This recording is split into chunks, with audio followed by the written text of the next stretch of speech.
So as you know, this is a special meeting to talk about something that's very critical to the city of Rockville. The item number 3 is strengthen the vitality of Rockville Town Center. And I'm going to turn it over to David Levy, Chief of Long Range Planning, and Rob DeSpirito, our City Manager.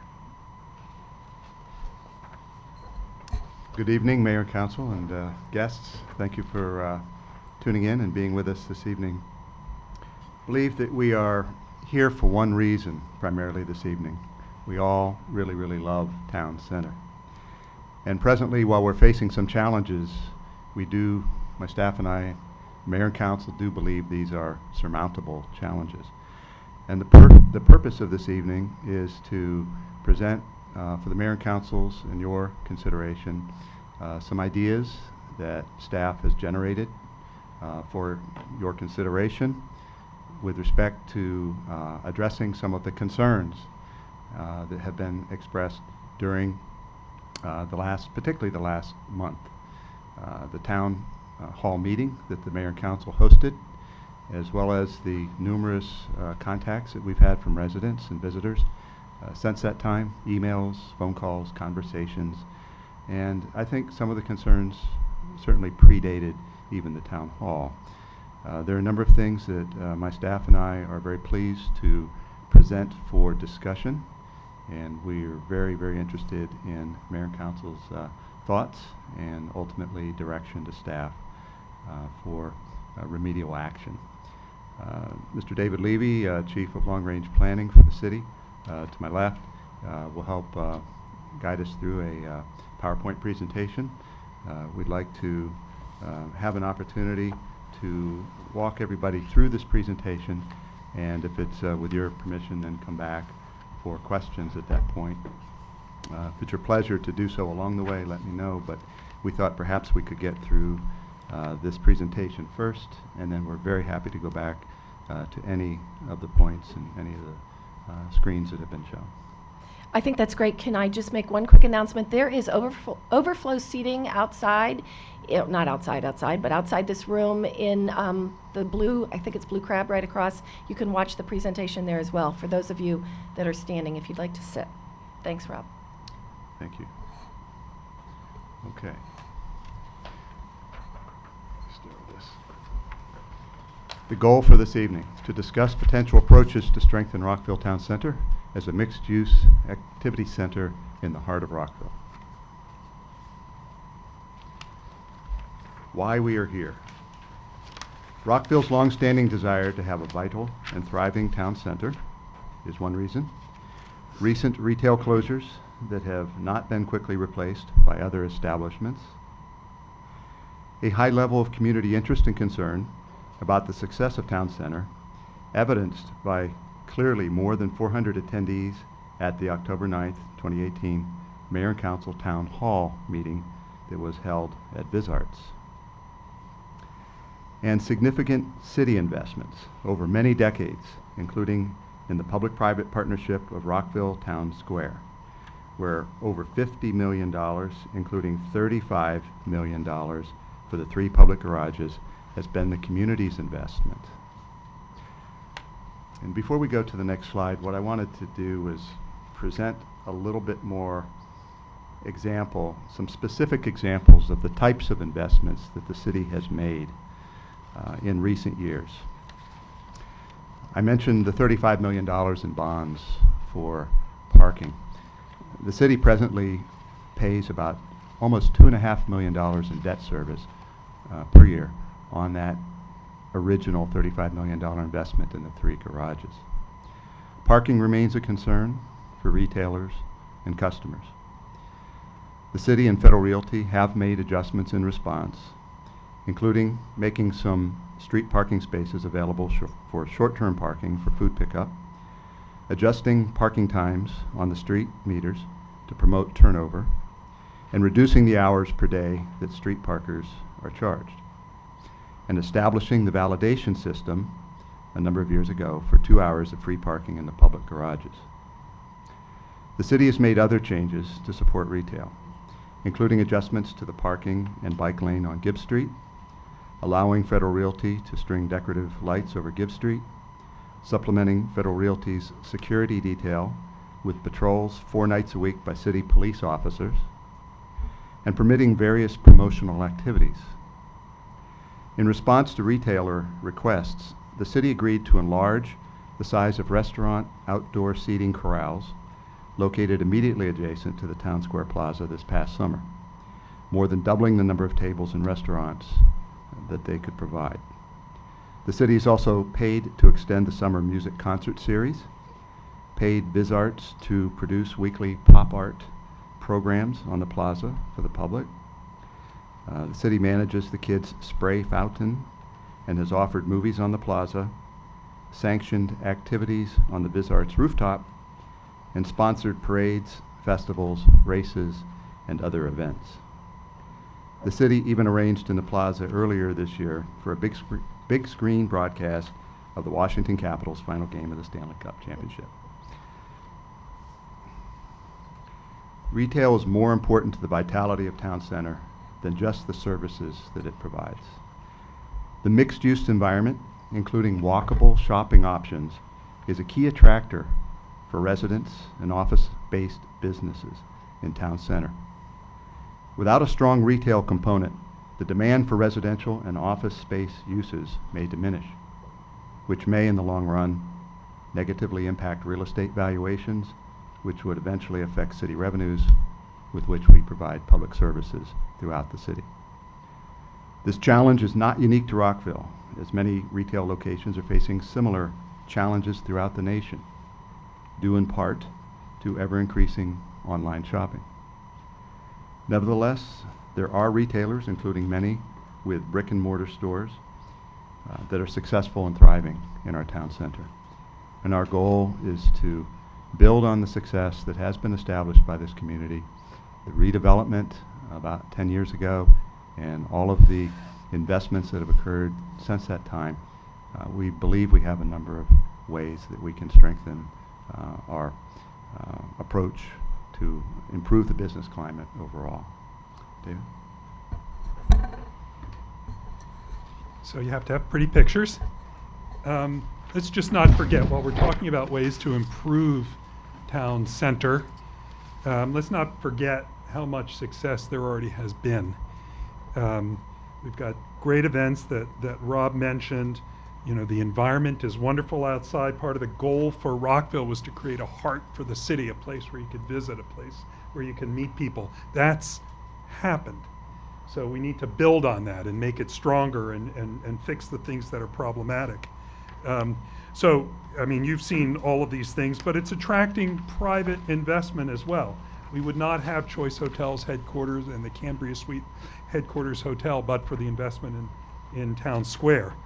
Off in the upper right is 51 Monroe. That was part of a prior effort related to urban renewal. That's the tallest building in the city. It's got lots of office users. It's thriving.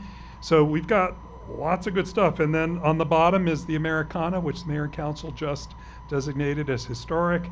It's a great community in town center. So we've got a lot of great things going. The point of this is to try to build and make it even stronger.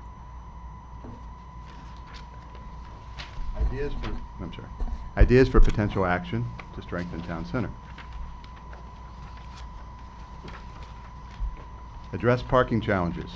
Potential options include removing parking validation in the 3 town square garages, where the first 2 hours would be free. Lowering the parking violation fees when parking violations occur, particularly on street where the city manages that, and provide a single warning before issuing a ticket. These are various avenues. All of them would result in some expense to the city, either in making up revenue that is lost to Federal Realty, who manages the garages on the city's behalf, or with respect to lowering parking violation fees or issuing warnings. There certainly would be a certain amount of reduction of revenue that would come from those actions. All of the revenue, I want to stress, all of the revenue that is generated by the city from parking is applied back to the parking enforcement fund, not to the general fund. And the parking enforcement fund is, those funds are applied then to the debt service. This $2.4 million worth of debt service that we have each year. They also go towards maintaining some of the enforcement expenses that we have. We do have some personnel and some vehicles and a little bit of overhead with that program in the interest of promoting the business, the turnover of spaces, particularly on street, that the merchants had asked for and that is normally necessary in a mercantile district. But the vast majority of revenues generated, including revenues generated from the parking district, which is a overlay tax district that applies to town square, all of that is applied towards the debt service, in addition to a very healthy contribution from the general fund. Because all the revenues that we generate do not, they equal about half of what it takes to pay the debt service each year. Last year, about $1.1 million was budgeted from the general fund to supplement those revenues that were produced in various ways, fines and the payment at meters and those sorts of things. The ultimate equation that we're going to have before us is what type of a trade-off do we feel we can afford by taking some of these actions, such as removing the validation or lowering the fees or issuing warnings. While that does reduce revenue, they would be done with the idea that that would improve the business climate, that this would be a better customer experience for the public, and thus allow businesses, restaurants to do better. And so staff has been costing these various options out for the mayor and council, and when should it be the council's pleasure, we can have more detailed discussion about those. 2, designate city position, a business improvement liaison. The purpose would be to facilitate communication between the business community and city government, rendering assistance. Assist with events, wayfinding, marketing, problem solving, identifying infrastructure repair needs, reporting safety and security concerns, and so on. This would be in coordination with these and other partners to develop a plan for increasing the vitality in the city's business areas. We would coordinate closely with the Rockville Chamber of Commerce and with READY, which is the Rockville Economic Development, Inc., which is the city's economic development arm. And ultimately, this position would pursue outside grants and other resources, particularly funding resources, forging public-private partnerships in the interest of strengthening town center. We presently, as a city, do not have such a position. There really is no one person that has been devoted to tending to the challenges and the opportunities that confront town center and other business nodes throughout the city. There's business obviously in other parts of the community. We have in Twin Brook, along the Pike, but I think a lot of our emphasis would be on those that are struggling, and this position could play, we believe, a very important role in all of the ways that I mentioned.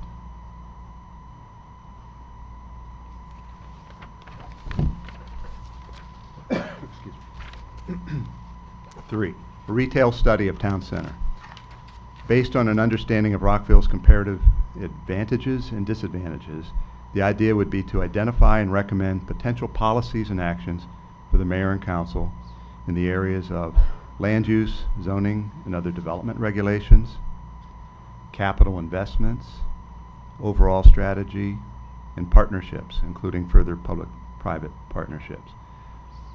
One of the things that's been a bit of a dilemma is that while we see the symptoms and we see the outcome of a lot of the challenges or the problems that do occur in town center, we don't necessarily have a full grasp on why some of these things are occurring. We need to spend more time in a very formal way determining from the customers, from the merchants themselves, and what is it that is causing difficulty, and to look at best practices and innovations from other communities and try and bring those types of solutions here, as well as listening very hard to the ideas that our residents have. So one of the components of our recommendations is a retail study of town center. Yes, please. I think everyone also knows that retail is changing dramatically right now. And so many centers around the country, as Mr. DeSpirito mentioned, are facing these challenges. But what is the comparative advantage of Rockville in the context of changing retail? And of course, as soon as you know, it's going to evolve again. But we need to be understanding where our place is so that we can make strategic investments and policies that'll make it successful. We don't want to be going after the wrong things. We want to be going after the right things. Thank you. Number 4.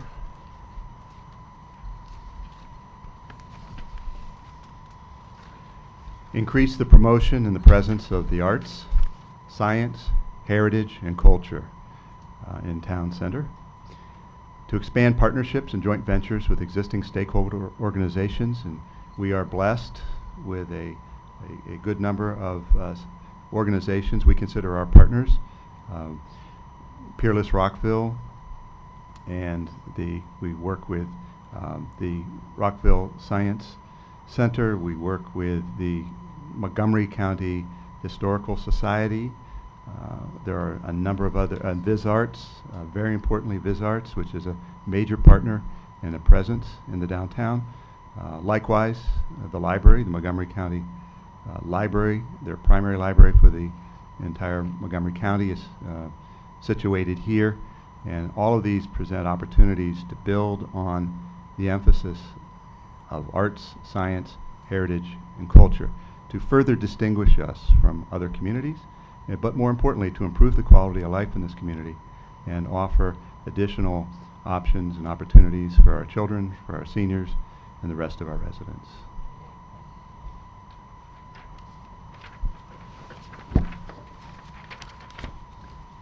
Number 5, Town Center Task Force of engaged merchants and residents.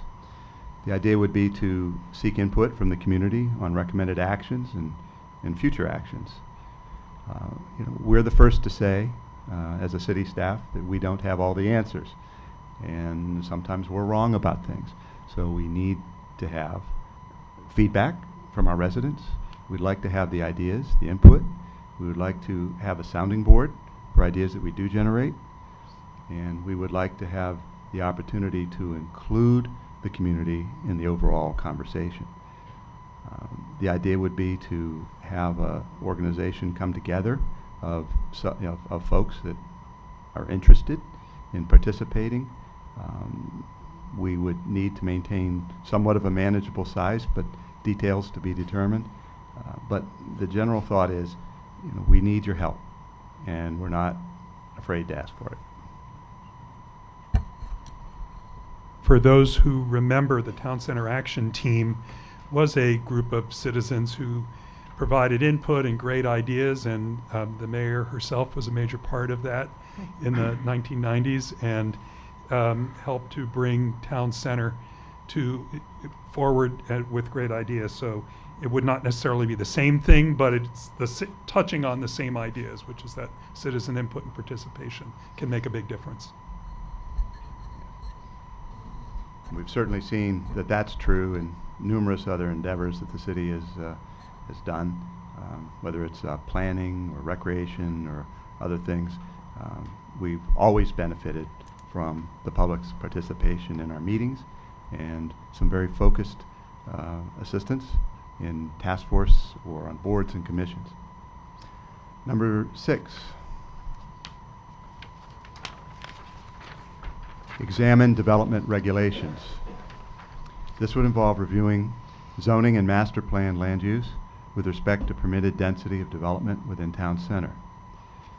This could include review of schools and transportation, adequate public facilities ordinance and standards for areas near metro stations, for example. The general thought is that while there's a business climate, business climates are very much affected by the regulations that a city puts in place. Whether it's land use, zoning, our development review process, our permitting process, all of these have an impact, and we want them to be a positive impact. We want our regulations to reflect the standards of the community, to reflect the direction that the mayor and council on your behalf are enunciating. So these are all, this is an area we think of some worthy of some further discussion.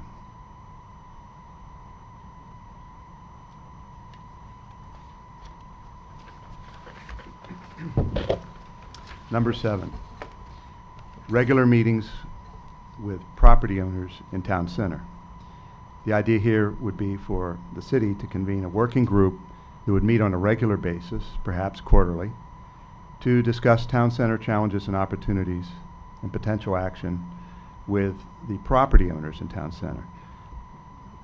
Most often, the partners in the community that are in a position of helping us make some change and invest in areas where we need to invest are those who are already invested. Those are property owners throughout town center. Federal Realty certainly is one of those, and we work closely with them. There are a good number of other property owners throughout town center, many of whom have wonderful projects and present terrific services here. But we have parking garages that are managed differently in different parts of town center because they're owned by different entities.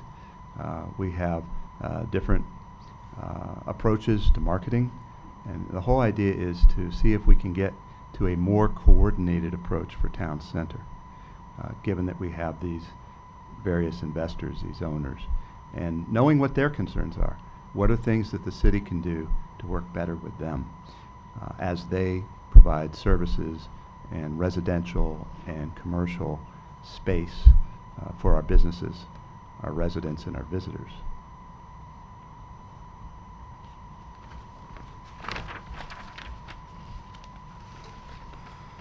Number 8, develop and implement an economic development strategy for town center. We believe the need exists because no comprehensive economic strategy for town center has been developed, at least not in the modern era. We would certainly seek to coordinate with the Rockville Economic Development, Inc. and the Chamber and other partners. The idea would be to seek to recruit and retain businesses and attractions to town center. It's not unusual for communities to develop a very focused set of strategic objectives for their downtown, for their town center.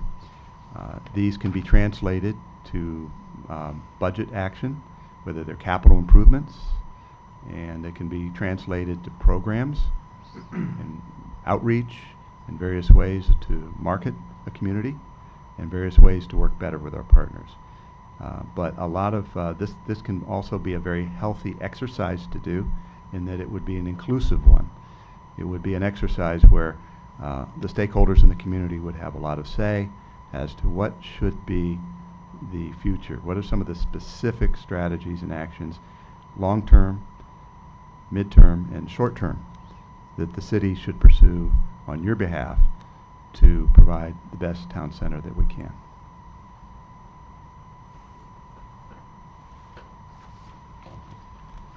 Number 9, revisions to the city's sign code. One goal is to increase flexibility of usage of signs and visibility of businesses. This has certainly been expressed by a good number of businesses and business representatives. This process is already underway. The mayor and council have already sanctioned this examination of our existing sign code, which had not been looked at for a long time. Feedback will soon be sought from interested parties. I know that the Chamber of Commerce has been one group that's been very interested in their membership of having a say, but these will be public meetings and opportunities for the public to weigh in as well.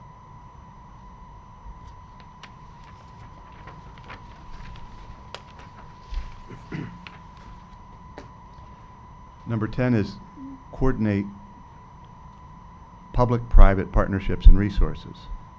Potential approaches include a possible Main Street type program, the establishment of a business improvement district, tax increment financing district, expanded parking district, and other types of special taxing districts. The idea is to generate or otherwise earmark revenues, new revenues or revenues that are presently being generated, but to earmark them to recirculate back specifically into town center. A business improvement district is more of an assessment approach, which would result in an assessment that would generate funds that would be dedicated to programs and projects that are, have been previously identified for improving town center, perhaps as a result of an economic development strategy. A Main Street program encompasses many different approaches, from fundraising to marketing, communications, coordination, business retention and attraction, and follows a tried and true national Main Street program model. That's a possibility. Parking district, there presently is a parking district that affects Town Square. That's in place. It doesn't incorporate all of the town center region. It does help the city pay for its debt service on the garages, and that's another tool. Expansion of that is one potential tool that could be discussed. Funds can be used for maintenance, promotion and marketing, repairs, capital projects, additional security, transportation shuttles, facade improvements to the exterior of buildings, and many more similar types of uses. So we're talking about exploring different ways to find resources with which to do things for town center and earmark them for good purposes that the community helps us identify.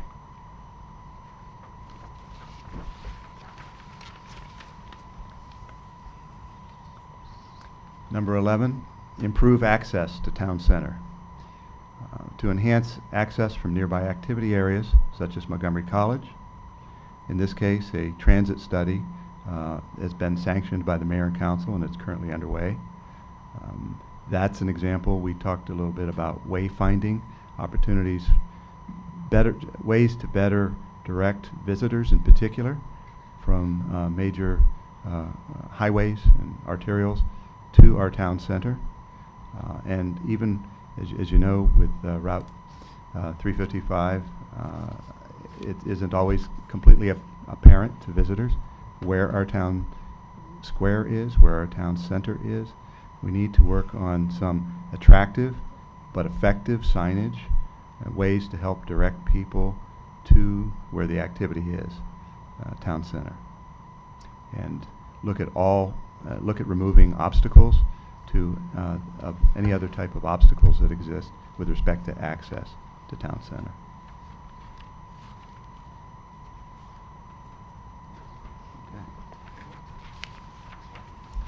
And at this point, we just want to go briefly over those, but next steps, we would like to turn back to the mayor and council.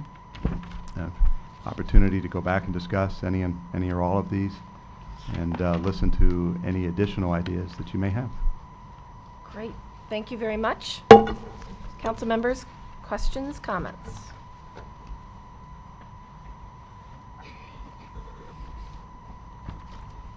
Councilmember Feinberg. Thank you very much. First, thank you all for coming out this evening. It's wonderful to see each and every one of you here and at the meeting that we had about, I guess, 3-4 weeks ago, as well as those who are listening via Facebook or Channel 11. And thank you very much to staff, to Rob DeSpirito, to David Levy. Where is Ricky? Oh, there you are. I'm sorry, in the line of sight I couldn't see you. To Ricky and all of your staff for working on this. I think there are some very positive recommendations that are found herein that those of us sitting up here are familiar with from some of our other sessions. I think particularly some items such as parking. From the day that I was elected 5 years ago, that was one of the things that I heard about from folks living all over this city, as well as others who were trying to come to town center. There were differences between parking in Rockville Town Center than in parking, say, for those of you who may frequent, although I hate to say another jurisdiction, the Bethesda area on weekends. You don't have to park there. We would often hear, hey, I can go to Bethesda and park, or Silver Spring and go for dinner or a movie, and I don't have to park, but I Okay. do in You don't have to pay. I don't have to pay for parking, excuse me, but I do if I come to Rockville. So some of those differences are things that had been pointed out to us for years, as well as those who were going in to pick up fast food and would come out and get a $40 parking ticket. And I see some nodding heads, so I know that many of us have experienced it. I think those kinds of recommendations will go a long way if the body here decides that we would like to go collectively forward. Yes, there is an impact, as our city manager has said, and I think we need to underscore to everyone, these will have an impact on the available resources in the general fund. And we, as a body, may be saying we're prioritizing that, but there are always finite, limited resources. And so therefore, there may be other priorities or pet programs or things that either may have to be delayed or not implemented as quickly as we would like. I think that has to be said at the outset, that there's always a trade-off in priorities with budget and expenditures. I think the designated city position personally is a wonderful idea. I think that that is a communication tool that could work both with the businesses, with Ready, with the chamber, and with our own staff and residences that can focus solely on that responsibility. And there are so many different stakeholders. To have one designated person, in my viewpoint, is a very positive step, and I would personally support that. As well as the study, as Mr. Levy has pointed out, the changing environment in retail. We are all about to see Black Friday right after Thanksgiving. So many of us are shopping more on the internet. What is the mix that we should have down in town center? Those things that were planned years ago may not be the same things that people want or will make this a thriving city. I don't know the answer. I do know when I go to Bethesda, the loss of Barnes & Noble was an anchor down there for many people to go and to browse, look for books, look for Kindles, and then participate, perhaps going to the movies, going to a fitness center, and of course eating at the more than 200 restaurants in Bethesda. So what are the things that we need here? I think this study would be very beneficial. So I applaud many of the things in here. I hope my colleagues will support them too. Sorry, Mr. Levy. No, it's fine. It's one comment that I think we'd like to make. You know, obviously the city doesn't choose retail users, right? Right. The private owners are the ones who select. But what is it that we should do as a city is what we're recommending from our kind of governmental lane. What investments, what regulations would make sense if we understand where we are in a retail context. So Absolutely concur. And the other with that, as I know, you and I have talked for several years about Bethesda and urban districts, parking lot districts, business improvement districts, even when we had the conversations during the Rockville Pike Plan. That is something I would hope that we would explore because, yes, it would be revenue generating. What it looks to say is that in an urban center, such as Rockville Town Center, there are higher level of needs or amenities, whether it's increased lighting, increased promotional and event activities, increased brick paver repairs, trash removal. It's a higher level of service, and part of the way of generating that is, in fact, through one of the varying types of improvement districts. So with that, I'll stop and let my colleagues speak too. Who wants to go? Councilmember Plakovich-Carr. I just wanted to start off with kind of a general question. As I was reading through the brief book and looking at all the good suggestions that staff had brought forward, it just made me wonder about the capacity to actually implement this. What happens if the mayor and council says, we like all of these and want you to do all of them? Because a number of these are quite time intensive from a city staff perspective. The concern more about the budget or the I think staff the time? budgetary part, we've had enough conversations about. I think we can work that part out, but I think it's the staff time part, yeah. Okay. Well, we're willing to make you have another whatever time investment that it's necessary to address these things. I think that some of these would include strategic use of some expert, professional consultants, particularly on parking, economic development, economic analysis. I mean, there's a certain of those things we want to, have experts look at and advise us. But those are folks that come here, use our data, work with our stakeholders, have focus groups with our residents and visitors, and then process that information into something that has to make some sense to staff and ultimately to the mayor and council. But the short answer is that, whatever combination of these things that you all are interested in, we'll make it happen. Thank you. That's very helpful because it was one of those things as I was reading again through this long list of good ideas, and I thought, are we going to be in a position where we need to start to prioritize a few? But that's helpful to know that there's potential bandwidth in with using outside help to actually move I forward won't on say a that lot of these there concurrently. wouldn't be delays perhaps in some other things. If this ultimately rises to a level, these things rise to the level of a top priority for the mayor and council, we'll explain those things that we are spending some time on that we're presently on our plate or about to be, and say, is it acceptable that a few of these things would be done a little bit later so that we can shift our focus to this more urgent need. And those are the types of conversations I could envision having with all of you. Thank you. That's very helpful. If I may add something too, one of the things that, through my experience in other localities, the position of having a dedicated person to pay attention to this is critical for the success of this. As you know, myself and others on staff are spread in different things, and that was a very good question you asked. And so that's why we have put that position in there, because if we're serious about the success of this, not only the town center area, but our other retail and opportunities throughout our community, we need to have someone that's more dedicated and can spend the time necessary. Councilmember Onley. These are all really good ideas, but to me, there are a couple of these suggestions that would need to be addressed immediately. One of them is the parking, and I think most people agree that the parking is a burden, and we need to do something to relieve that. There's also the visibility. You're driving down 355 Hungerford Drive, and you don't even know that town center is on the other side. So I think signage is another one that needs immediate attention. And I like the idea that if we provide a dedicated person, that person's job would be to make sure we got the word out that there is a Rockville Town Center and to bring people in.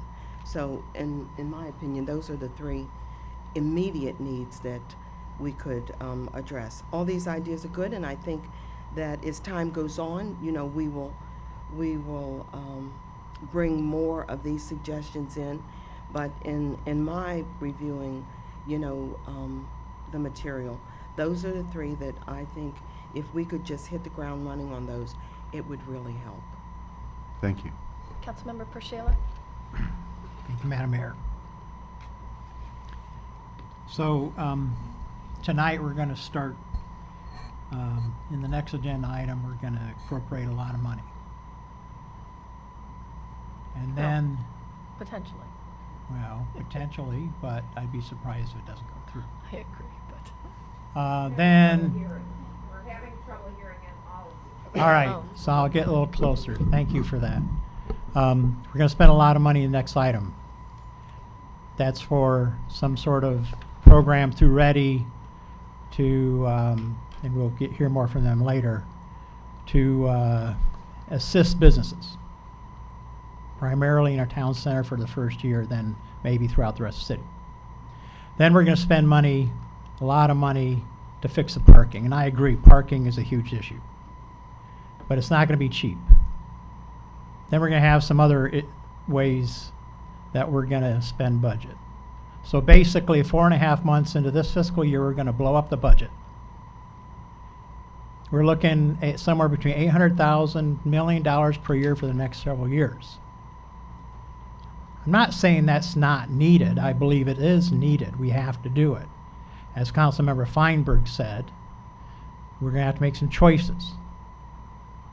But this is not new to us. This has been a long time coming. I started attending mayor and council sessions in person before I was elected in 2005. I missed only 3 meetings until I was elected in 2009, but I know the mayor and council immediately before us, after the town square came online in 2007, they're immediately dealing with parking issues. Immediately.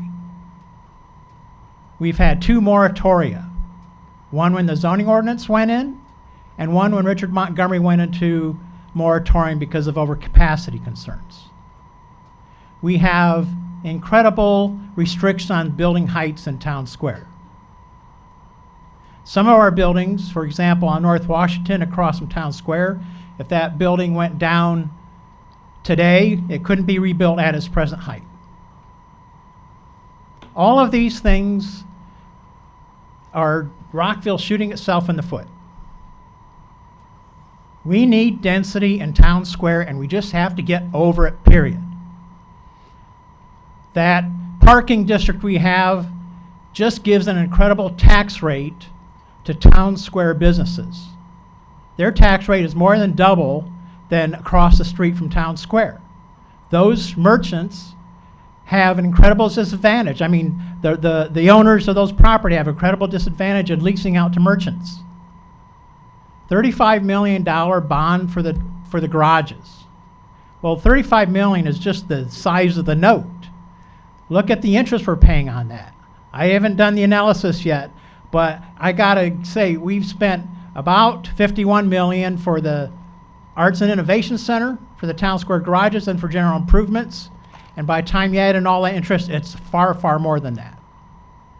So I totally agree with what Councilmember Feinberg and Onley said. We need to fix the parking as best we can. But you know, it's still garages. Some people just don't like garages. I can't help that. You know, the other garage, we can't do it for free. We can't give all day for free because all the Metro Parkers will park there. And then now we're going to undercut the other garages in town square. This is why it's been such a difficult issue over the years. There's been other things. We have unsupportable parking requirements for new development in town center. We have massive impediments to permitting and review. That's something that's been going on for 6 years, been trying to fix. Maybe finally it gets fixed. But we just go on and on. So I'm going to bring up a little later that there is one regulation that we ought to take care of very soon, and that is Richard Montgomery Cluster High School is overcrowded and is about to go into moratorium again officially in about 4 or 5 years. It's 111% of capacity. The limit is 120%. But it takes 4 to 5 years to get a project underway. Developers are looking 4 to 5 years out. If there's a 4 to 5 year out moratorium coming, it's putting a damping effect right now. So, and we don't control the schools. Richard Montgomery is not scheduled to have any improvements, any expansion. That was put on hold because the county needs to put in a new cluster at Crown. So we have all these moving parts. So I agree that we're going to spend a lot of money. We have to do it. Rob DeSpirito is quite right. If you let something like Town Center go down the chute, you know, it would take even more money to bring back. But I just want to say that I think one of the biggest steps we can take is to liberate the private sector. We still need reasonable controls, but we need to get out of their way because we can't do it all with our money. Now I'm going to go down a few other things. The designated city position, I have no idea why that wouldn't be a READY position. That's what READY is for. Why do we need a bureaucrat in City Hall to say what the business climate ought to be. I think we ought to liberate Ready a little bit. But I think the idea is good. Retail study of town center, I don't understand why that's a government issue. The retail will come once you have a reasonable business climate, and that includes, you know, we need density, for example. We need to be able to bring these places in more quickly.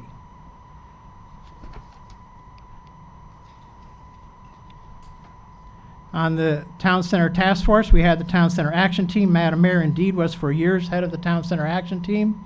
I was for about a year after that. But there was also a Rockville Summit. We had not too long ago, 4 or 5 years ago, it ended. Had a lot of good recommendations. If we're going to have a new group, I think they ought to start with what the recommendations of the Rockville Summit were.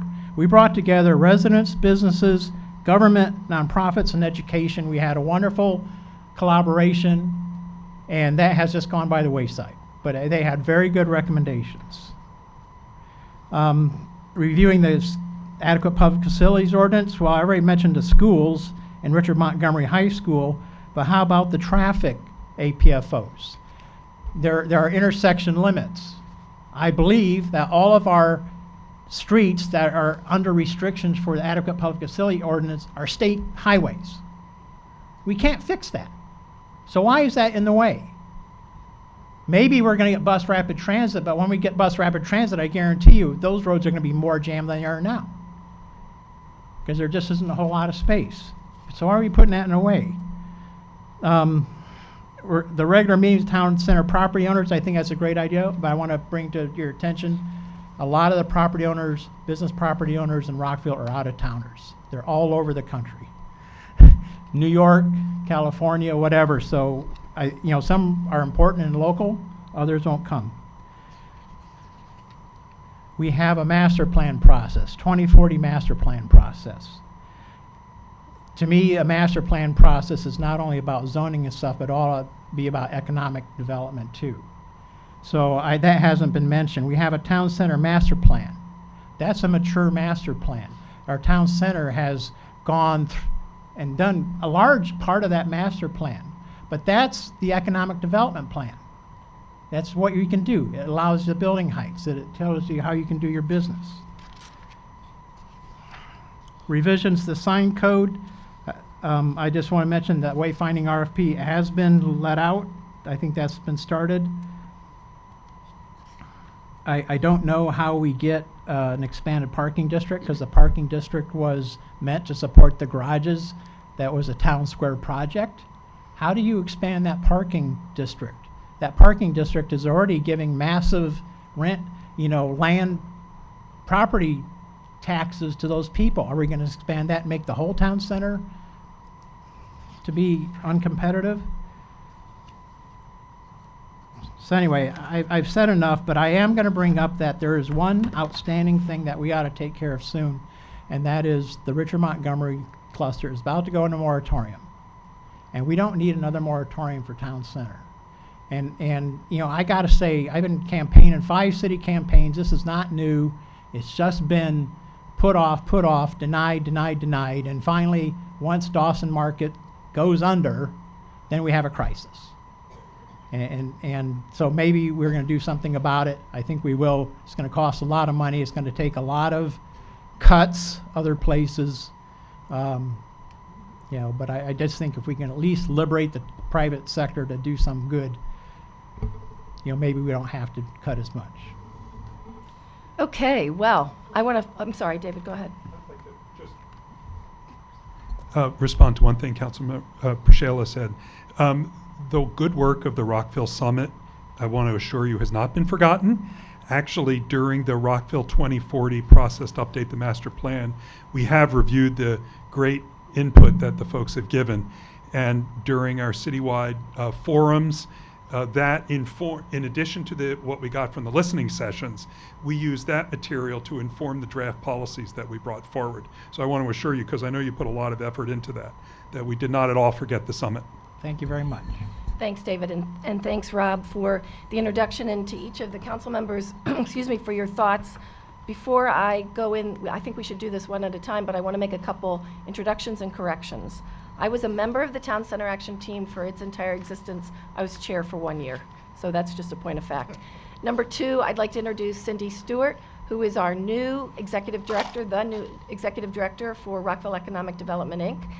Cindy is joining us tonight and will leave first thing in the morning to go back. She officially starts on December 1st, but if you'd like to stand up, we'd love to welcome you.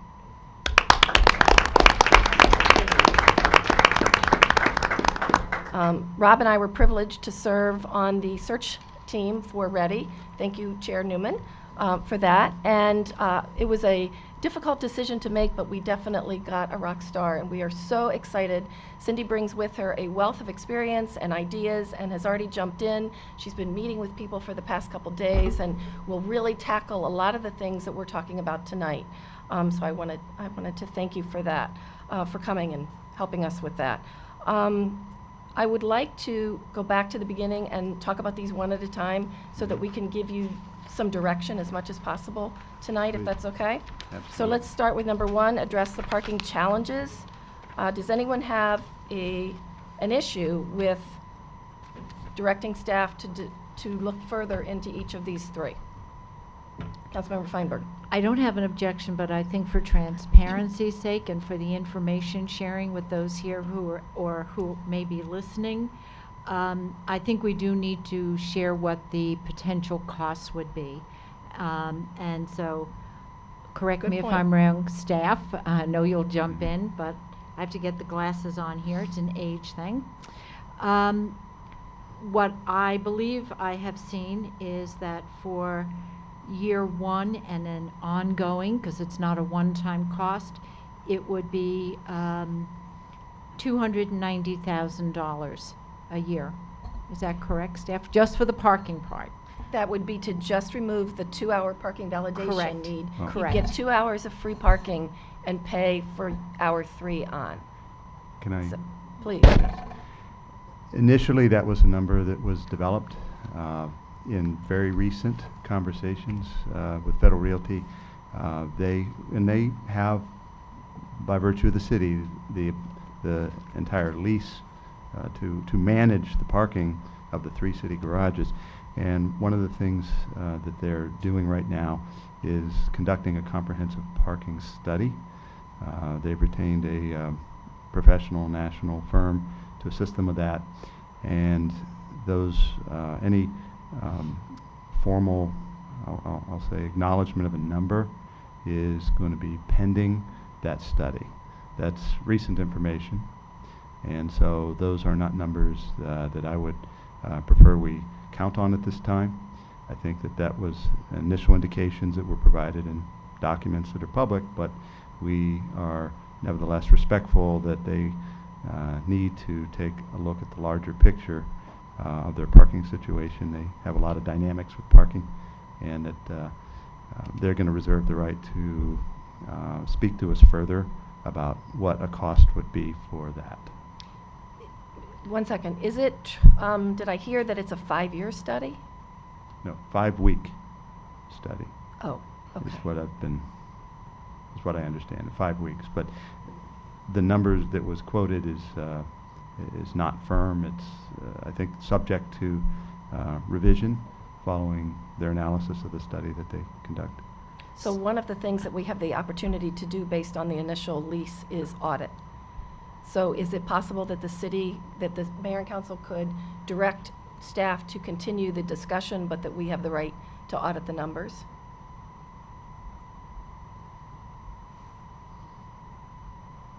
We can look at that. And I have the question then, if I may. Are you saying that we would have to underwrite the cost of the study or the No. recommendations from that study? The latter. The latter. And we have no idea what that would be. Am I correct? Tonight, we don't. They could be anywhere from a minimal amount to hundreds of thousands. I'm questioning. I don't. That's why we would continue the Yeah, discussion because and figure out what. I think we were all pretty much around that 300K ballpark figure. Understood. This is This more is recent. late This is- breaking. Yes, and yet I don't think we'll need to wait too long to have an indication from our partner, Federal Realty, as to how they look at it. Councilmember Prashela, and then I'll jump in. Thank you. Well, Federal Realty is in the room, and I know they're doing this parking study. I think that's actually a great thing. We don't need to know the exact number tonight, but now that you're in the room, I hope you're listening. We need 3-hour free parking. And I know that is more costly. You at least need to give us a number for that. So When you're I changing talk, it to 3 instead of 2. yes, Okay. because when I talk to people, the 2 hours doesn't quite do it, especially if you're going to a movie. Another thing came in discussion with town center merchants was people know there's validation, but then they park cross street in the wrong garage. And so then they can't get validated. So that's an issue, but you know, we have garages A, B, and C, so we need some sort of marketing around the garages saying it's parking is these A, B, and C. Look for those A, B, and C garages. Those signs are pretty big. But that has been one of the huge issues. People just are parking in the wrong place. Or they think they can get a validation at Regal for a town center garage. They can't.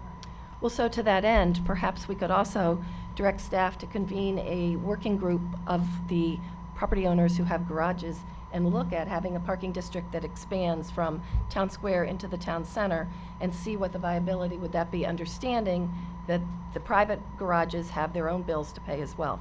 But could there be a way that it would work for everyone? Because this is a problem. People go to the movies and then go to dinner and they're stuck. So does anybody have any interest in at least exploring the idea of a bigger parking district than just the town square? I think, I mean, in terms of having that conversation, if we could have another go at it, I recall that in past years, as we've talked about the issues around parking in town center, and I can recall at least one meeting where most, if not all, of the property owners who had garages were present and talked about the challenges. There didn't seem to be any appetite at the time. It's been a little while to Yeah. reapproach, I think is a good idea. I'm not sure we'll get a different outcome, but it's worth asking. It's worth asking, I think so too. And then the other thing is, while 5 weeks takes us right up to the holidays, is it possible to have staff explore the idea of free parking after 5 and on weekends for the holiday season in Town Square, and to get that out there, if that's going to happen, to get that information out quickly so that people understand what we're offering. You know, a couple weeks ago we had a meeting and we were all told that Reston charges. Reston doesn't charge after 5 and on weekends. I was just there. And so I think we need to do a better job of bringing the facts in to the discussion and not relying on some to tell us things. We need to do our own due diligence and figure that out. Not us, I mean, but because that adds to this conversation that we're trying to have. Town Center is struggling. We want to do what we can to help it, but we can't do it if we don't have all our partners at the table. Okay, so what about lower parking violation fees? Councilmember Plakovich-Carr. So, I mean, I would say of the 3 options that are presented, realistically speaking, and I think maybe this is the case, kind of alluding to the earlier exchange about the budget, where it would be difficult to implement all 3 of these in 1 year, given the preliminary numbers that have been shared previously with the body. Although these seemingly sound like small things, it actually is a pretty big collective hit to the city's parking fund, enhanced what the general fund subsidy would have to be in terms of the debt service on the parking garages. So I'm not convinced that all 3 of these are going to be able to go forward in 1 year, and I think the validation probably goes a lot further in terms of addressing the issues. Certainly as staff continue to refine those numbers, it's worth bringing those back out publicly, but I'm just worried about the ability to try to go for all 3 in 1 year. Okay, anybody else? Councilmember Feinberg. Thank you very much. I would like to see the idea of on a first violation getting a forgiveness. I think that would go a long way. It's a lot of goodwill, and if there's a repeat violator, then they have to pay the consequences, but we all make mistakes. If we're over 5 minutes, 3 minutes, to be slapped with the fee. If we can get 1 pass, do not go to jail, so to speak, for a Monopoly player. Thanks. Councilmember Ronley. I also would like to see a single warning before we issue a ticket, because I just think that's, even though it's we're not getting that money's not coming in, but I think that's like a goodwill gesture, I guess is what I'm trying to say, and I would really like to see that implemented. Councilmember Prashela. Thank you, Madam Mayor. I had an idea before, now I'm going to advance it again, and that is the 10-minute grace period that when the parking enforcer comes by, you just put a 10-minute sticker on your car, at 10:22, you're going to get the ticket. I think some people who violate are violating long time. That's the problem. So if they get the grace, but they're there 7 hours taking up a space, that's not doing us much good. The other thing is, and it's been mentioned to us, is the parking lot in front of Dawson's. That parking lot really is meant for Dawson's and for the dry cleaner, but cars are parked there all day. So I don't know what it takes to address that. Probably staff writing tickets, but I wouldn't give a grace on that one, because whatever replaces Dawson is going to have that parking really be for them. So that's the kind of thing you're looking at. That people are parked to go to the bar, they're parked to go to the metro, they're parked whatever, but they're there for a long time, and it's hard. You have to go down to the lower level to park at Dawson's. Well, and one of the ideas to follow up on what you said about a note on the windshield is it could say, that this is a gift from the city or from the chamber or from Ready or something, so that people understand what we're trying to do and the value of all of us working together. I would definitely support doing a single warning. I would actually lower the parking fees. I think $40 is, even though the county does it, I think it's a lot. And we might catch a few more people wanting to come to the city if they weren't so worried about getting a ticket. So that's all over the map for all of us, but you know where to go for that. I would be fine with designating a city position. I understand your comment, Mark, about putting it under Ready, but I also can see where it could be of benefit to us as a liaison with Ready as well, so I would support that. Retail study of town. No, wait a second. Well, excuse me, I didn't jump in on you, so I'll just finish but my you- list. Yeah, but On number 3, the take retail. this one at a time. Oh, you're right, I beg your pardon. That's I where beg I your was pardon. going with that. I'm sorry. I'm sorry, I Okay. thought you were cutting me off. No.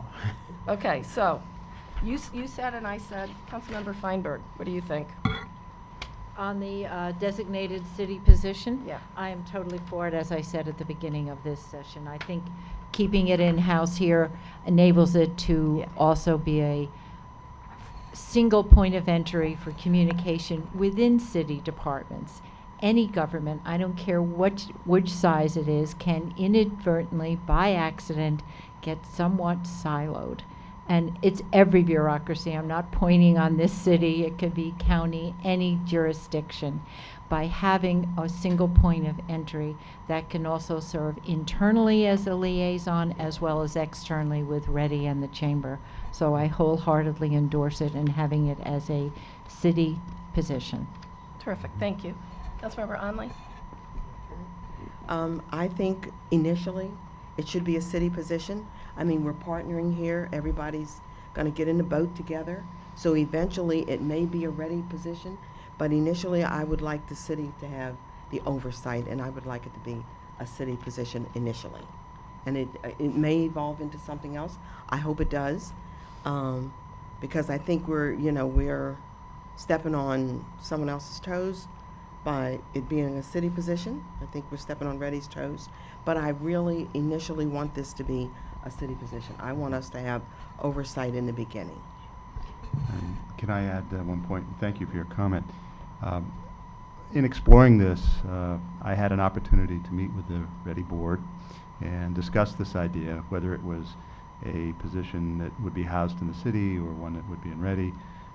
And there was very open discussion, and I think some open-mindedness about it. But at this stage, the mission of Ready, as the board has expressed it, has been a little bit more towards office and towards light industrial. Office recruitment, retention, and light industrial, the same. This would be an expansion of their scope, which on the face of it is nothing wrong with that, but it would in fact be an expansion of their scope. They presently don't do retail support other than through the Women's Business Center, which gets involved with entrepreneurs, but that's a little more of a focused program. I think we're happy to continue the dialogue with our partners at Ready about where that's best situated. I do want to emphasize one thing, though. Regardless of whether this position would be situated at the city or at Ready. I envision it as a real outreach position. This is not a person that would be walled up in an office or a cubicle and there 40 hours a week. This is a position where I would expect the person to be out in the community on a daily basis, you know, walking the streets, visiting the businesses, trying to get intelligence on what's going on in terms of risks and threats to the business climate. Also, while they're walking around, picking off infrastructure issues that they see, duly reporting them back to Public Works and code enforcement, maybe getting in touch, you know, with to the building owners, property owners.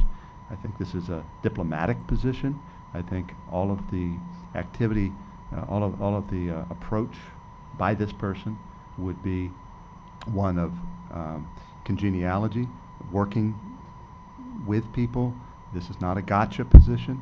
I think this is one where it's an extension of the city's will, basically putting it into the form of a person who's outreaching on a daily basis to understand and assist businesses wherever they may be in the city.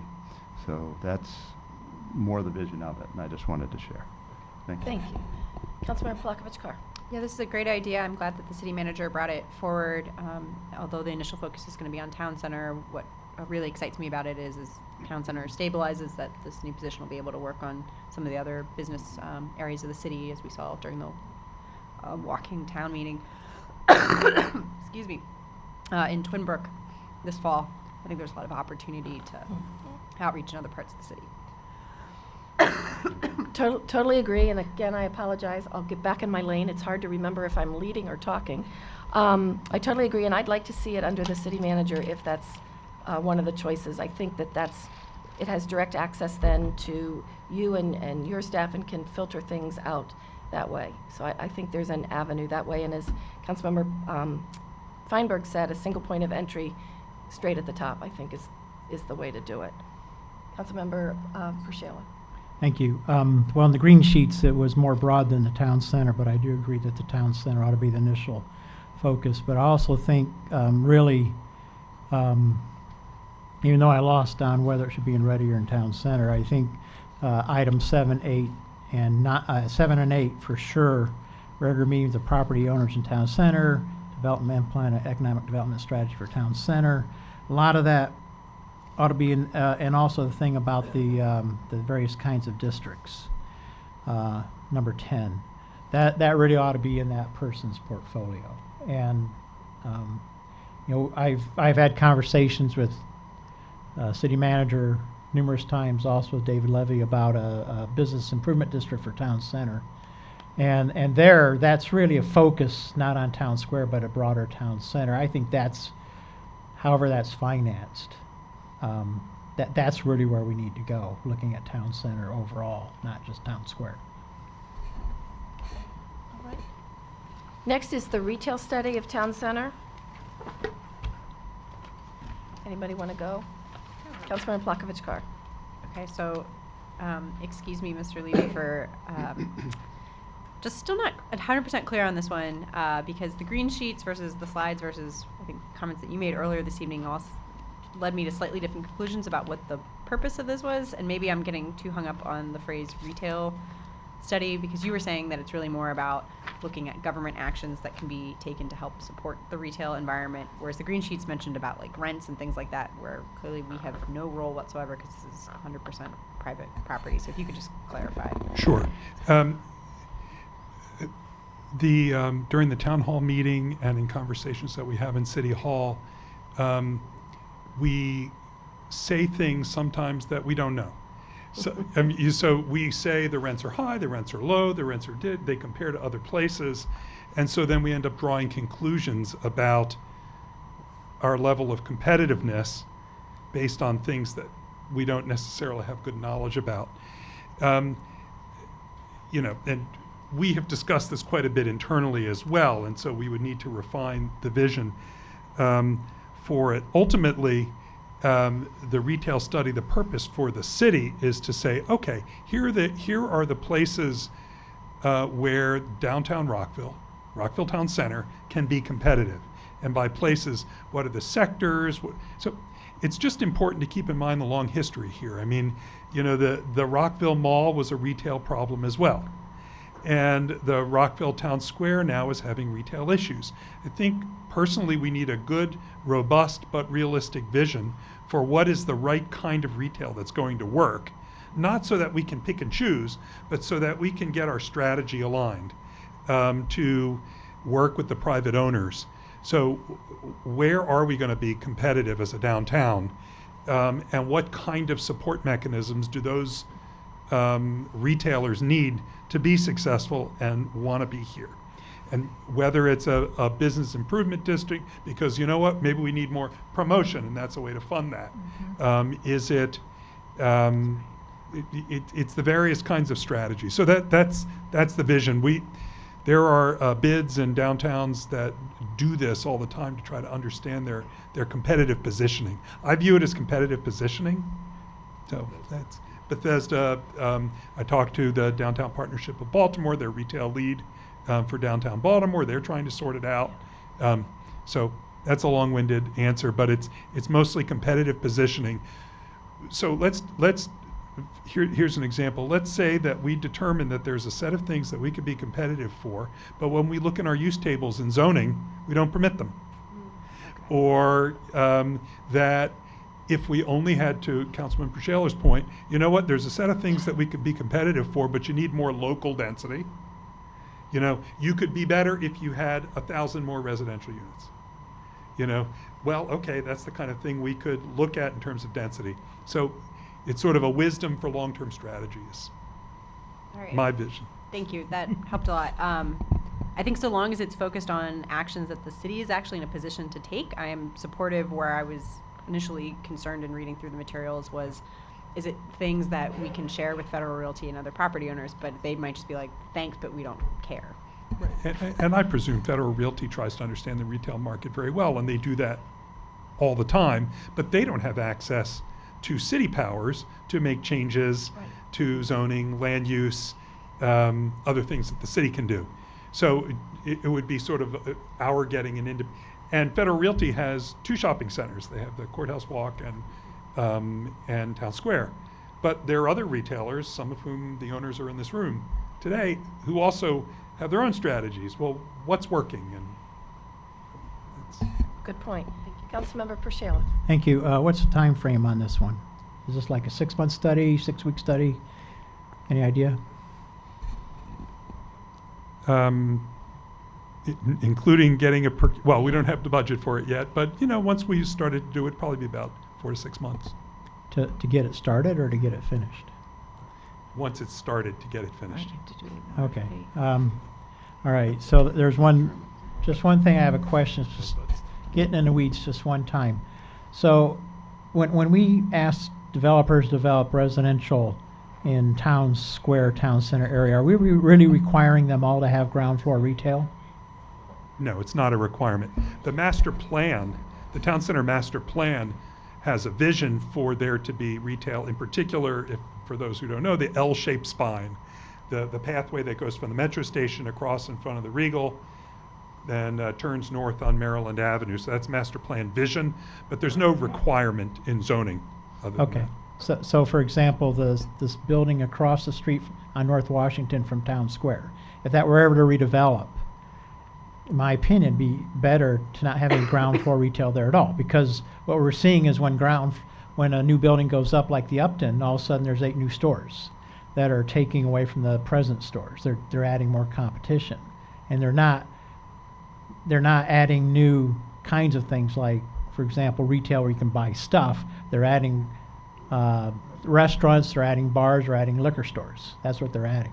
So I'm just wondering, you know, just so when you do the RFP, you know, or when you're looking at this, do we really want all that much more retail space? Well, and a retail study can actually help us to understand what's the potential Right. demand. I think Okay. this is where the mayor was going as well. Yeah. What is the scope of the demand, and a sense of realism as well. So, I would also like to ask if that study should or could go under either the chamber or Ready, because to get it out of here where we don't know what we're doing, to put it in their hands where they do know and may have contacts, to do it. And that way it is a completely independent and not prescribed. And I don't know what y'all think about that, but Councilmember.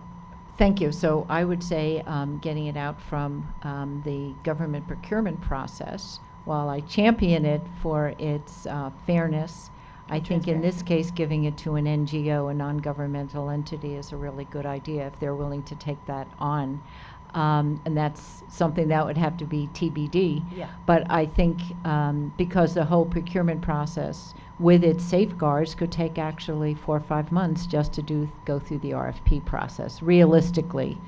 And then it would take about 4 or 5 months, as Mr. Levy is saying, to go actually and do the study. So with timing and expediency, if it would work out, I could see it being outside. The other focus that I would like to make sure, as in a competitive look at what we have here, Town Center is also home to the county seat. And I have often said we are not capitalizing on the vast number of employees, both in businesses, medical offices, county government, district court, circuit court, that are here.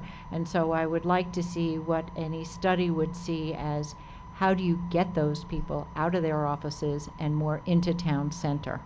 So that's an advantage that we have and nobody else has. Right. And then to know what our strengths are and Yep, to be able to that's- play on those. That's right. Yes, build on those. Councilmember Plakovich-Carr. One thing I'll note that is, if Ready takes on the study, we have a lot less control in terms of what's actually included in it.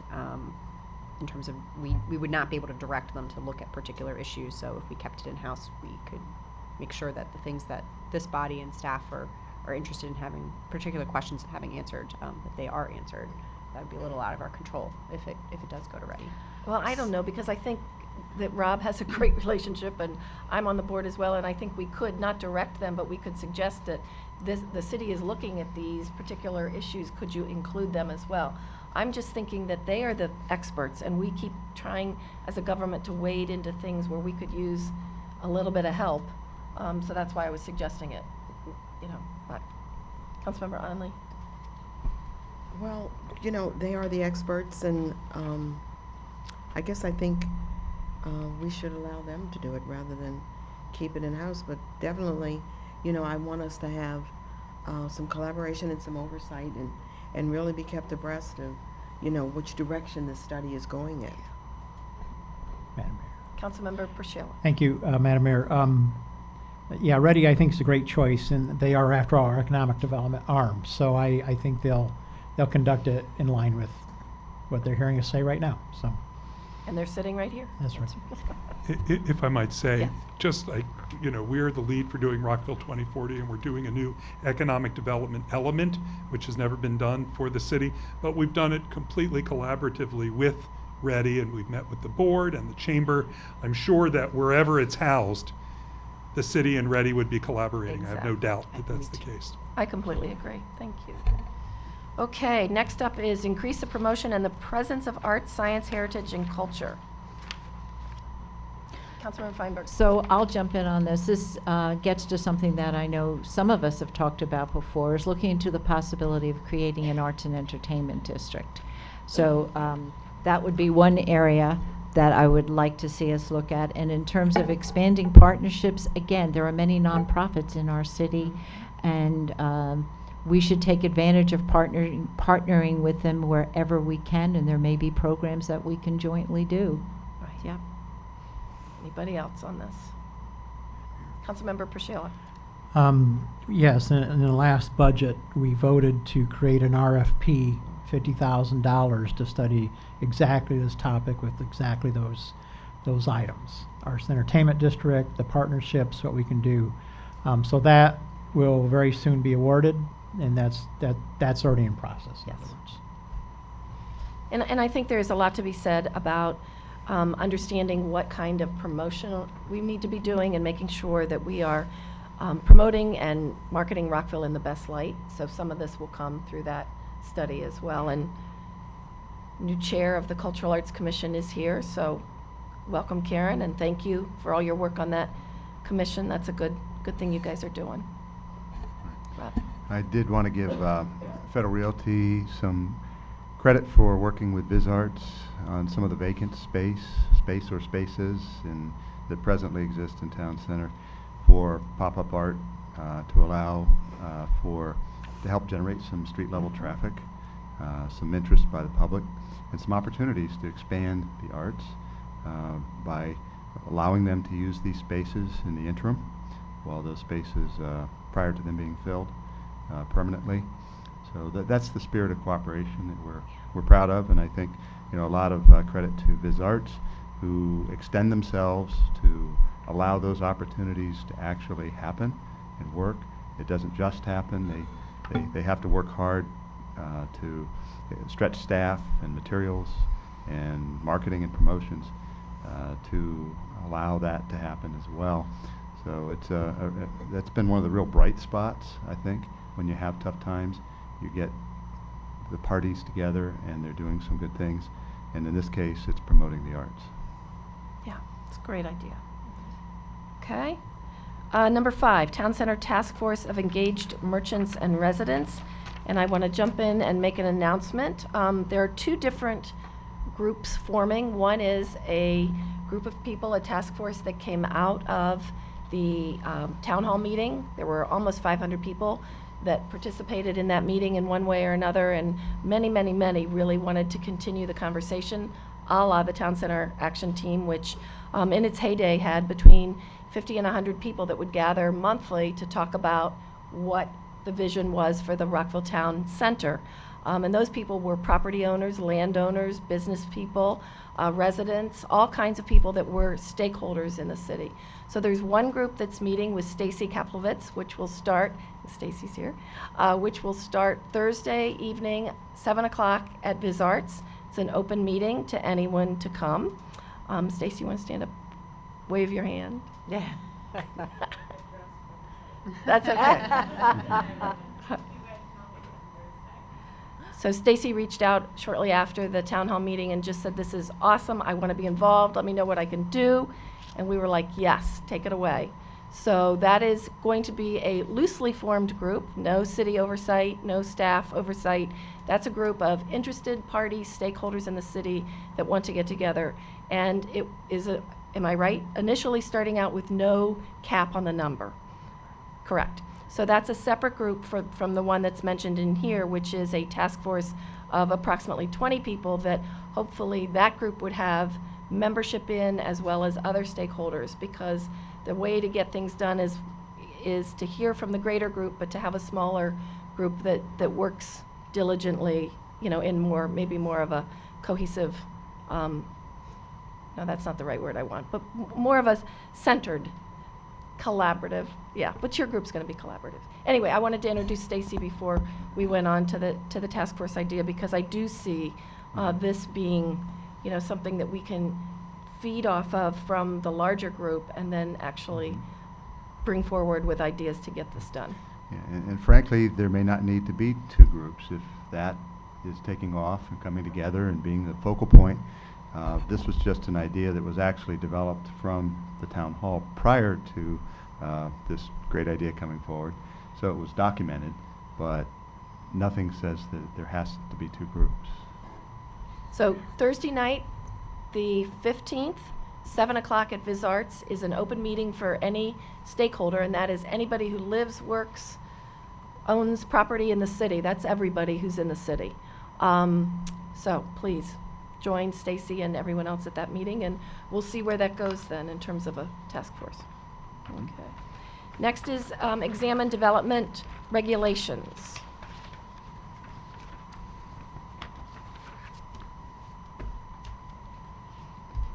Councilmember Pershela.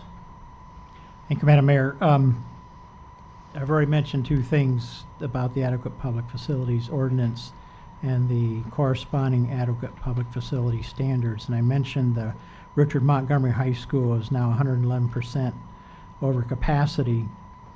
And at 120%, it becomes, we're in moratorium. Now, a few years ago, this body put out a letter to the Board of Education in support of extra capacity at Bayard Rustin Elementary School. where we didn't believe their projections. We thought that the projections were actually a little shy, and that extra capacity at the new Richard Montgomery Elementary School number 5 would quickly be used, and I believe that's true.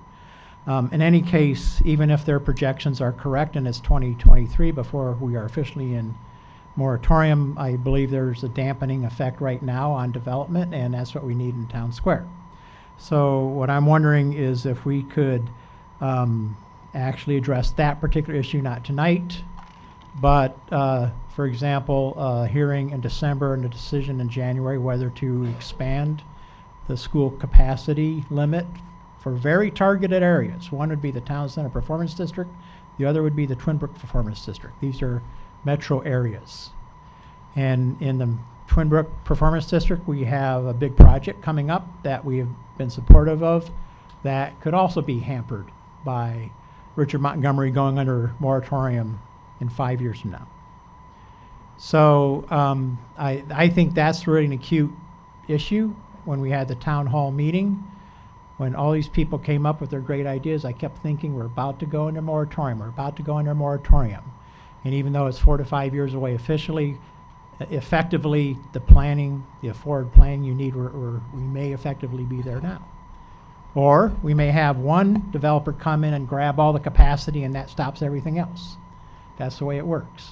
So I'm wondering if there's appetite on this body to at least have a hearing on that issue, very targeted for the Town Center Performance area and for the Twin Brook Performance area. Yeah, David. Just, and I'm going to rely on Mr. Wasilak behind me, who is truly expert in this. Actually, I believe the issue is more acute even than what you're saying, which is the ordinance, and correct me if I'm wrong, Mr. Wasilak, views 5 years out as the thing that would get us into moratorium.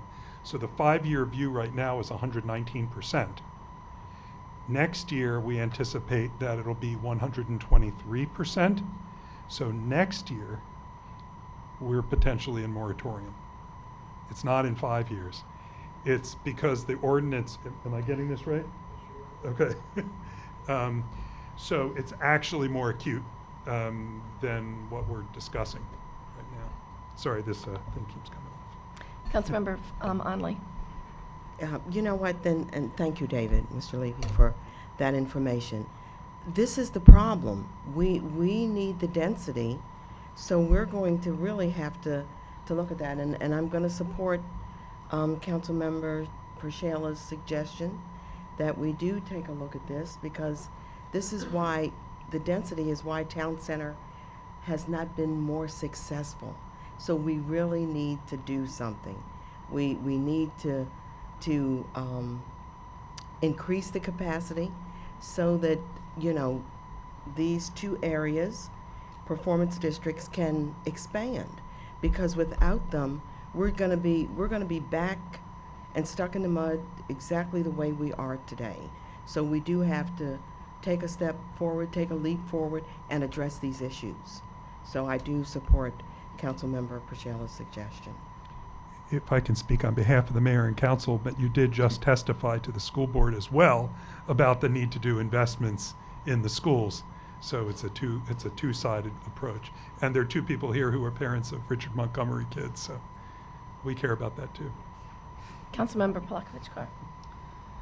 Well, I'll say, Mr. Levy, like, that's shocking that it's going to be next year. Earlier today, Councilmember Shala had shared with all of us some materials, I think, that were from the MCPS website that talked about the 2022 date. And as I was looking at that, I thought, well, you know, I have a lot of questions about this, but it looks like we have a little time, recognizing his point that, you know, it takes time to plan for schools, but also understanding that things are moving forward in terms of Crown, that if school boundaries are adjusted, could alleviate some pressure from Richard Montgomery, same to the south of us, with Walter Johnson potentially.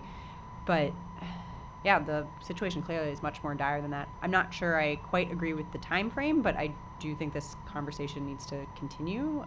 Clearly this can't be something where the city just sits by and lets Town Center and other key areas for redevelopment and for improvement in the city sit by for years. Councilmember Feinberg. So I would like to have the conversation, but I too don't want to push this through and say in December. December is a difficult time for people. Many people are focused on things other than governance. They're focused on holidays, whatever one may celebrate, whether it's Thanksgiving, Christmas, Hanukkah, Kwanzaa, or any other family or winter type celebration. People are on leave. Getting access, I would think we would want to invite some MCPS people from the CIP side. They are going to be off during part of December. Schools are closed. So while I'd like to look at this issue, I think we need to have a conversation amongst us on the timing when we can do this. But I would not use December as a time to do it. December will be upon us in about 2 weeks. And then people are just in December. It's a difficult time. I would say it would be better to think about this and plan it, looking at the agendas with our city manager and with other staff, and thinking about this more in the January timeframe to begin this conversation. Councilmember Pershela. Thank you. Well, I agree with that. January would be fine. I would say I would open it with a hearing, and I would say I would, because it's a very specific action.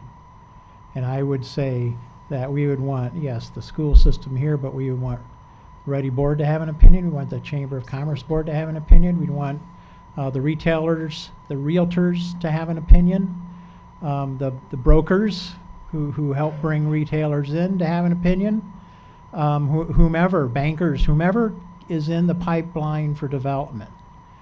Because I think this is worse than I thought. I didn't realize until Mr. Levy brought it up that we're actually in moratorium next year. So I think it's an acute situation that I would like to see handled early in 2019. So January, I'd say open it with a hearing, and then mayor and council can after that have a discussion 2 or 3 weeks later and give direction. I think that's a good time frame. So I'm fine to have an agenda item on this. I don't think we can open with a hearing because you need facts, and you need your citizens to come and testify with certain facts. I would like to know what the impact of Crown, the new high school there, would be. Councilmember Pershela is correct. We worked very hard to get Bayard Rustin to be built to the full capacity, and not with the expectation that they would put that on when and if they ever had time, they being MCPS. However, what that did do, because there wasn't as much increase in students as some projected, they also took students from Bell. They moved College Gardens around in Bell and whatnot. And so I think we need to have the big picture and not just come out from the gate. It's a way to stir the pot that may or may not be a good idea. We need to know what the impact of Crown will be, what the redistricting plan for the high school is. They will be doing one. They've already talked about it. So what schools are they looking at? Would that include Richard Montgomery cluster, Wooten cluster, and Rockville High School cluster? So let's have a little bit more information and then have a discussion. I agree with Councilmember Feinberg. We need to have MCPS at the table. We have a transition happening in the county with a new county executive coming in. Let's bring everybody into the conversation and see where we're going. Also passed was a lockbox on the gambling monies to go to education in the state. What impact is that going to have for Montgomery County, and how will that money be used towards building or renovating schools, and where do we fit in that chain? So I think there are a lot of questions to answer before we sit down with everyone, but Yeah. happy to have the conversation after the new year. Madam Mayor? Yes. Sorry, I can't see you. I Yes, know, Councilmember. sorry, I'm sorry, it's hard to get attention. The other item is, there's a development that has been approved along Preserve Parkway for 375 units, and it's unknown where the children that would be generated, which school boundary, where they would fit into it, as well as there is also now some proposed development along the Park Potomac area that's being proposed. All of those are unknowns about, for that one was some of the timing, and for where children, how many children would be generated. So all I'm asking is that as we have the conversation, there are other projects that have to be considered too in this. Yeah, I agree. Councilmember Pershela. Yeah, the Preserve Parkway people go to Bayard Rustin. That was part of the redistricting. I don't know about the Park Potomac Right, it's students. However, I mean. They're at Ritchie Park, Julius West, and Richie, Richard Montgomery. okay, so they're still in the Richard Montgomery cluster. All right, so all these things are true that, new county executive, whatever, but their timelines are 5 to 6 years, 7 years out.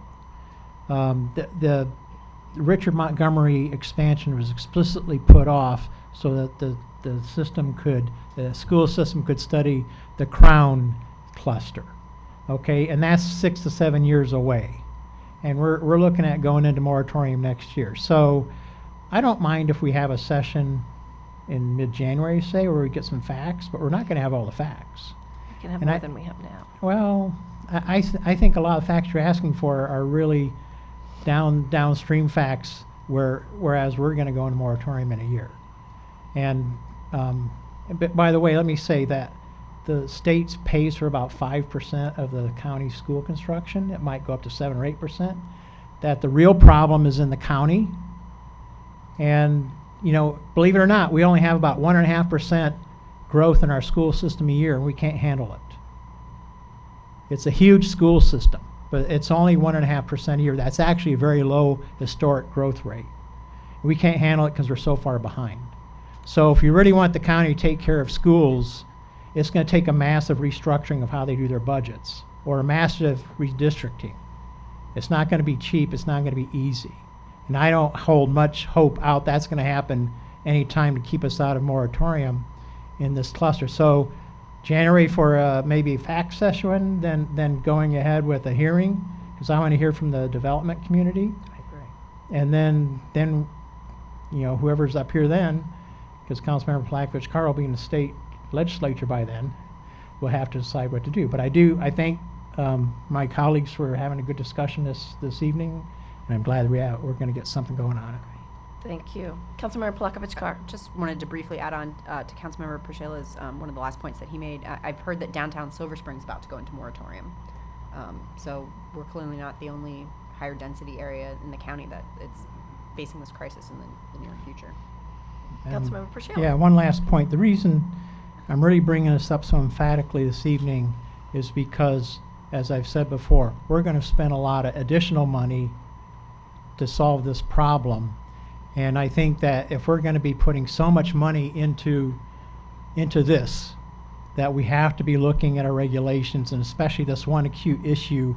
The other things like heights and stuff we can take more time on, but this is very acute. So I'd hate to spend all this much money only to go under moratorium. I hear you. Okay. All right, let's move to number 7, regular meetings with property owners in town center. City to convene a working group that would meet on a regular quarterly ? Basis. How does everyone feel? Councilmember Feinberg. I think that also depends how the group that Ms. Kaplowitz is going to be working with, how that evolves. It's hard, I don't want to create something that may be duplicative. So I would see this function needs to take place, but I'm not sure we want to create multiple groups to do the same thing, as well as Ready, as well as the Chamber. So the purpose is fine, but to be determined on which group takes charge of it. Yeah. I think the question's a very good one. In our own minds, in developing this option, we did, however, see them as very distinct meetings. This group would be just very explicitly with property owners who we would make a real effort to try and get to participate, whether they could participate in person, or in many cases, as was correctly mentioned, they don't all live here, and perhaps folks could be patched in a phone conference. But I think that there's some commonalities with property owners, some common challenges and issues and opportunities and abilities from a resource standpoint that is truly different than, say, merchants, residents, customers. And the idea would be to try and, for instance, those that, it might even be a subgroup, those that own garages, and have a very focused discussion about how can we get more consistency in how the public interfaces with these garages, and policies and promotion and education. There can be other issues that they can kind of coalesce around that are kind of unique to property owners. Maybe it's a discussion about a potential bid, business improvement district, or a TIF. And those are the kind of things that might be just very much of particular interest to property owners, not so much perhaps to a broader population. Thank you for that clarification. With that being said, then I'm fine with it. I really appreciate that, Mr. DeSpirito. Councilmember Shayla. I think it's a great idea, and just so everybody knows that not all property owners maintain their property in the same standard. So for example, maybe we can shame some of them into clean up their sidewalks once in a while. But anyway, I think it could be the way we get to a bid or something like that, a business improvement district. So I think it's a great idea. And also, I'd put this under the portfolio of this new business person you have. So I absolutely agree with that. I think it's a great idea. I too would put it under the new business person. I think that's exactly where it should be. The city should have a seat at that table as part of that because we can handle parts of it. But I think it's a good idea to get people together and the subgroups as well. So, And we're a property owner in town center too. absolutely. That's This Yeah, building right. and the garages. Right. No, I was just going to say I also support that. I am also supportive. Okay, good.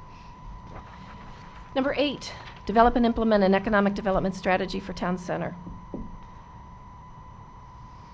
So the second bullet should probably say coordinate with Ready and the Chamber, and not just Ready, but where do we see that Master plan. coming from? Economic development probably under Ready? Madam Mayor? Yes, Councilmember. Yeah, I already expressed some confusion over this, like what it really means, because by the time you have a town center master plan, and then the zoning that has extended from that, that's already an economic development plan, because you're saying, plus our regulations. Okay, so you're saying, for example, here's the kind of height you can have, here's what the kind of uses you can have. So wouldn't this be more like a revision of our town center master plan?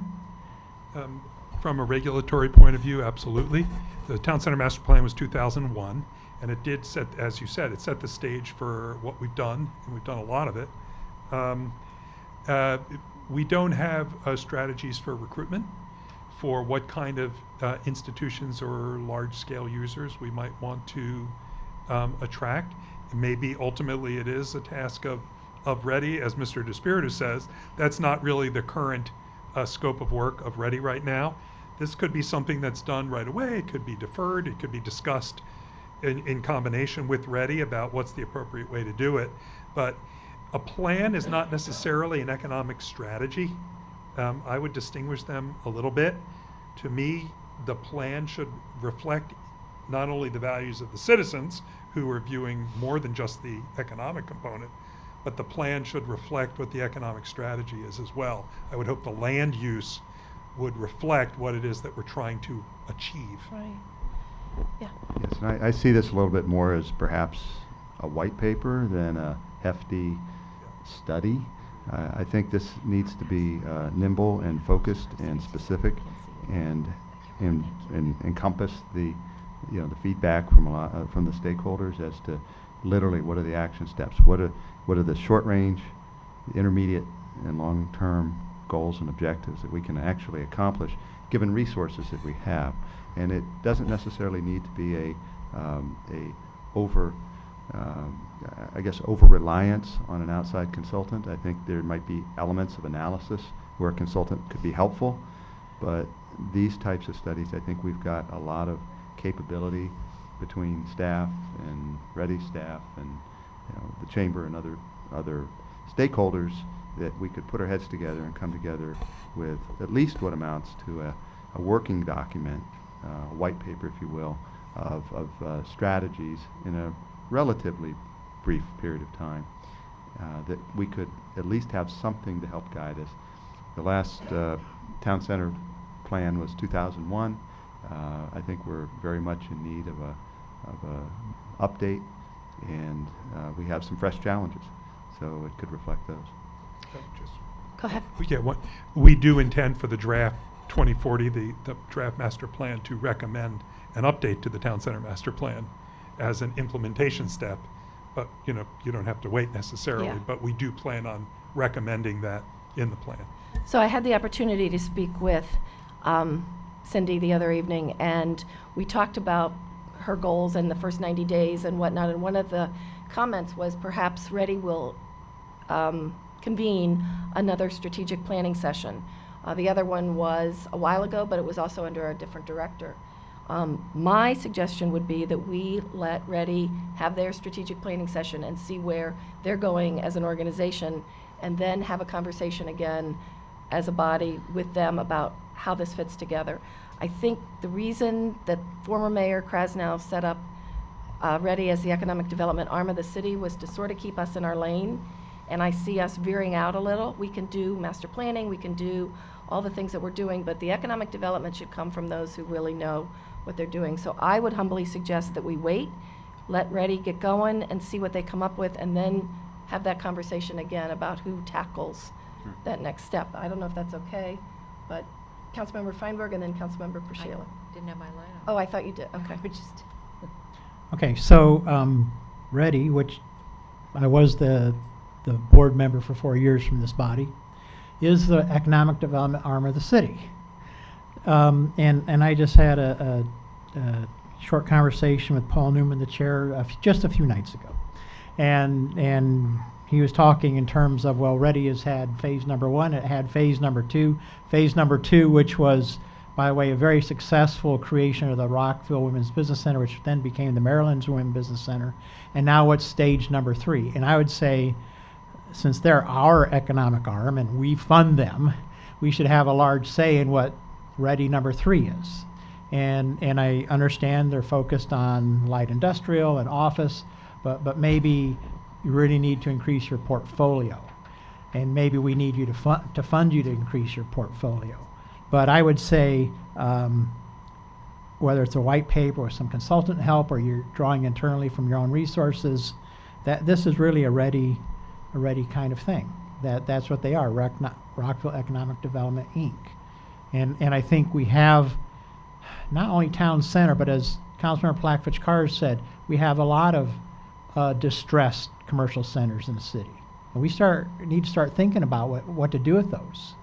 And, some are, Rockshire Village Center is virtually empty. Veers Mill, the northern plaza, really needs to be redeveloped. And, there's more that I could mention in different parts of the city. So anyway, I think maybe in your Ready number 3, you really ought to look a little bit more broadly at what your mandate is. Councilmember Feinberg. So thank you. Actually, hearing this, I'd like to see it as a joint project between city and Ready. Why either? Let's do it as a joint, looking at it, a 10,000-foot study, white paper, that both collaborate. We've talked about it. Let's make it a collaborative study between city staff and Ready, and of course, including the chamber. Let's get all the major stakeholders in together. And it's not going to be another master plan or town center plan. We're talking about a smaller white paper, if I understand it. And it seems to me if they convene maybe X number of meetings together and get the input and share the expertise, there's a synergy in doing that, and then we're all better for it. So That I would think be my suggestion. if I could just clarify what I was talking about. I was talking about Ready getting their game plan going and getting on board with the new director and having that conversation in Ready 3.0, which was the term that was used, and then seeing where they're going, and then we come in at the end. I'm fine with working collaboratively, but they're the experts on economic development, and absolutely the chamber coming in too, but I really think we get ahead of ourselves if we go in before they're ready to have that discussion with all of us. So I think my priority would still be my approach, because I also look at the city staff and their expertise is long-range planning. It's a different expertise, not better, not worse. And I see there's the synergy where we having all together. That's my preference. What's the will, guys? Madam Mayor, I think your suggestion was a good one. I also support your suggestion. Okay. I think Councilmember Prashila and I were on the same page on this. We'll hand it to Ready first, and then the city gets involved after Ready figures out kind of what you're willing to take on. Yeah. Okay, revisions to the sign code. We've already got that well underway, right? Okay. Thank you for getting on that. Number 10, coordinate public-private partnerships and resources. Anybody have comments on this? Councilmember Pacheco. Yeah, just to reiterate, I think it's part of the portfolio of this business person to be named. Anybody? Yes, yes, yes, yes. Mr. DeSpirito. Yes, I think this would also, this endeavor, this exercise of looking at different revenue options is one that will dovetail real well with what we've been holding off on having that conversation with Reddy on business incentives. And I think that as the new administration comes together there, this would be a good opportunity to discuss these, perhaps even in context with the other programs and the other types of economic incentives that they would administer or wish to administer with their other programs. And maybe this could be part of a comprehensive look at what resources are available from the state, from the county, privately, and it could be generated in various different ways. So I think that's another one where this is one for sure where I think we could be very collaborative. Yeah. Yeah. Comments? Anybody? I'm fine with that approach. Yeah, me too. Number 11, improve access to town center, and I would just, point of personal privilege, add the east side to enhance access, because it's not just Montgomery College, we've got the east side under the underpass as well that we need to, we've been talking about that for 10 years, we need to do something. And we did have comments from folks from the west side who actually talked about access as well. Right, lighting and whatnot, sure. Councilmember Priscilla. Yeah, one thing that has been explicitly mentioned, that's the extension of Maryland Avenue from Bell Avenue to the new Dawson Avenue extended. And I don't know if that comes under improved access, but we can't let that one slide. We need to somehow keep that on the radar on one of these points. It's a block long. It's going to be a couple $1 million. There's one building partially in the way. But that's really a key part of expanding our town center viability. Right. I would agree in the revitalization of that block and a half, 2-block area. I think that's very important to look at that. We did at one point have an estimate of what that extension of Maryland Avenue would cost. Can we get maybe in the future conversations an update on that and where those property owners are, what's happening? Might be in the current CIP. Yeah. Yeah. I know that right-of-way and easement conversation's been going on. Public Works has been leading that, particularly for the Dawson's extension. I think was the first phase, and then ultimately Maryland. So we'll get an update. Yeah, for you. Dawson Avenue has been extended pretty much, and now we just need Maryland to complete the T. Well, Dawson's would go all the way through to 355. Right. So that Exactly. part of it, you're correct. That portion of it has been completed. It's the next piece where you've got Walgreens and the former supermarket that's there and connecting to 355. I know those are active conversations and investigations, but we'll get you an overall update to all of you from Public Works on where all of that stands. Councilmember. And doesn't Montgomery County have aren't we getting some money from them for that, or did we ask them for Montgomery County somehow? I don't Yes. know. I mean, I'm recalling like Yes. $750,000 in some fund or another is supposed to come towards that. Right. I remember that as well. It's out of the money that was paid by developers Yeah. for road improvements, something. I mean, it's perhaps from them, but it's actually sort of our It's money. ours, they're holding it. Right. Exactly, exactly. But we'll get the numbers.